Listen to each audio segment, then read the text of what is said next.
मुंबईत कचरा संकलनामध्ये 3,000 कोटींचा घोटाळा झाल्याचा कचरा वेचक कर्मचाऱ्यांचा आरोप आहे। वर्षानुवर्ष ठरलेल्याच 14 कंपन्यांना कंत्राट दिलं जातं। वारंवार एकाच कंपनीला कंत्राट देण्यामागे राजकीय मंडळींचा वरदहस्त असल्याचा आरोपही कचरा वेचक कर्मचाऱ्यांनी केलाय। लोकशाही मराठीकडून सफाई कर्मचाऱ्यांच्या प्रश्नावर सातत्यानं मुद्दा उपस्थित केला जातोय।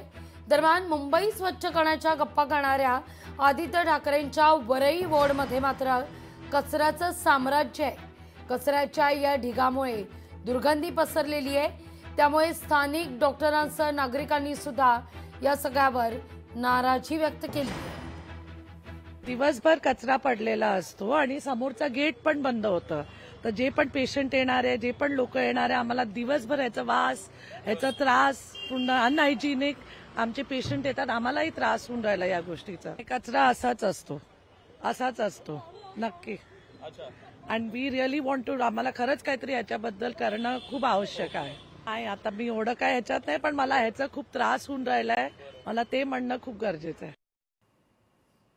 आदित्य ठाकरे या सगळ्या घडामोडी पाहत असतील, ही बातमी पाहत असतील, तर त्यावर आदित्य ठाकरे नेमकी काय उपाययोजना करणार, तातडीनं या सगळ्या संदर्भात पावलं उचलली जाणार का, निर्देश दिले जाणार का, हे पाहणं महत्त्वाचं आहे। लोकशाही मराठी ऐका, पहा, जागरूक रहा।